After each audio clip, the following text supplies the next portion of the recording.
Hey guys, this is TJ Men's Fashion. I'm Juan Zuniga, and today I'm going to give you guys some tips when you're writing your resume. Right now, the market is very competitive. Everybody has a degree, going to college and trying to get a higher education. So when you apply for a job, it gets very competitive. So when I review resumes, I look for specific things. Formatting is a very important thing that you have to do. Make sure everything's formatted the same. Everything's spaced out the same, because the way it looks is a big thing. Now, let's start from the top and move our way down on a typical resume. The heading. Keep it simple. Your name, your phone number, your address, and your email address. Try to keep it professional, try to keep it simple, because that's something that the recruiter or the administrator is going to look at when they send you the email. And if you have that immature looking email, I look past that and be like, no, this guy or this female is not right for the job. That's one of the things. Then move down to the objective.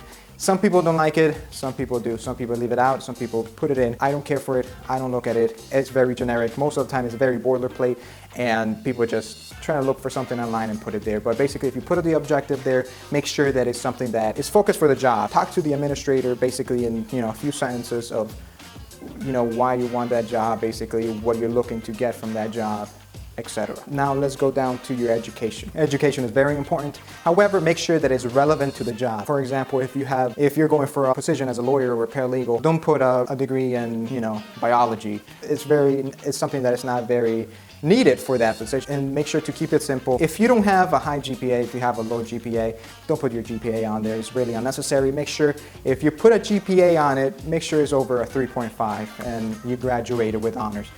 For some firms or some jobs it is important, for others it's not. If it's important, then you have no other choice, just put it there. If it's not, leave it out, because it's really unnecessary. So you just put the name of the school, the year you attended, the degree you got, and where the school is located.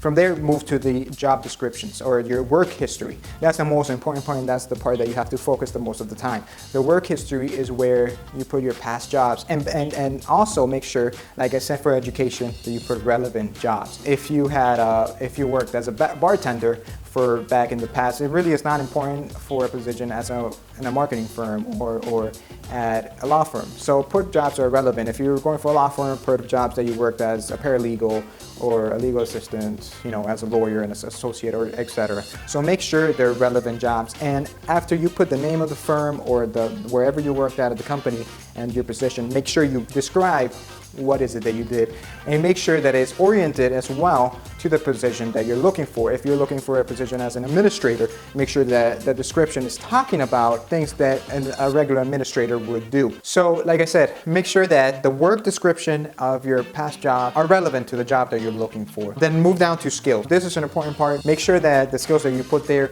are actually skills. If you're looking for an administrative job, put QuickBooks and Excel. Those are two programs that not everybody is very familiar with.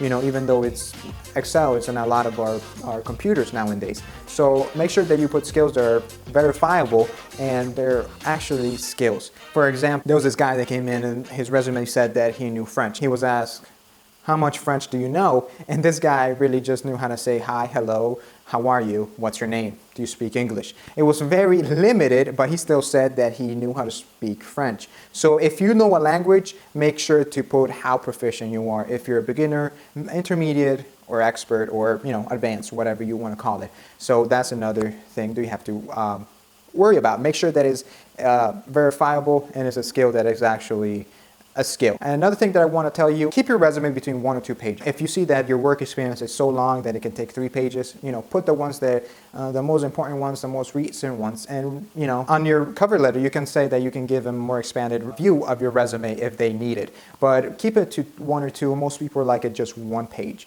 So that's it for today, guys. Thank you for watching. Remember to comment, like, and subscribe. See you next week.